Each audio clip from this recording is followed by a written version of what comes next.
పద్మశ్రీ అవార్డుగా మీరు ఉన్నప్పుడు రాజ్యాంగ వ్యతిరేకంగా మాట్లాడడం తగదు.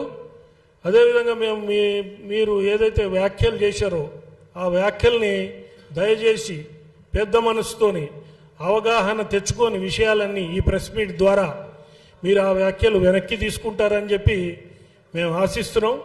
2-3 రోజుల్లో వెనక్కి తీసుకుంటే గౌరవించి ఇక్కడ వచ్చిన బ్రాహ్మణ పెద్దలందరూ కూడా వచ్చి మీ దగ్గరకు వచ్చి మిమ్మల్ని సన్మానించుకుంటాం.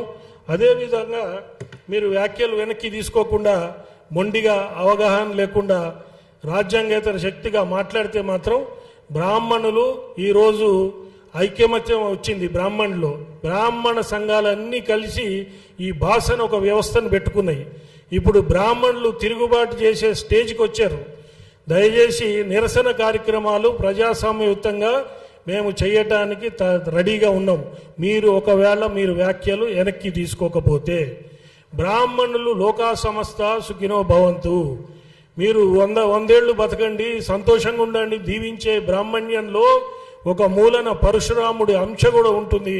ఆ అంశాన్ని బయటికి తీసుకొచ్చి మీ కులము దెబ్బతినుంది, మా కులం దెబ్బతినుంది, మనం పొట్లాడాల్సింది ఎవరితోని అది ఆలోచించుకొని దయచేసి ఈ వ్యాఖ్యలు వెనక్కి తీసుకుంటారని చెప్పి ఈ పత్రికా ముఖంగా నేను మిమ్మల్ని ఒక రకంగా రిక్వెస్ట్ చేస్తూ మీరు మా గౌరవాన్ని మీ గౌరవాన్ని నిలబెడతారని ఆశిస్తూ ముగిస్తున్నాను. జై హింద్.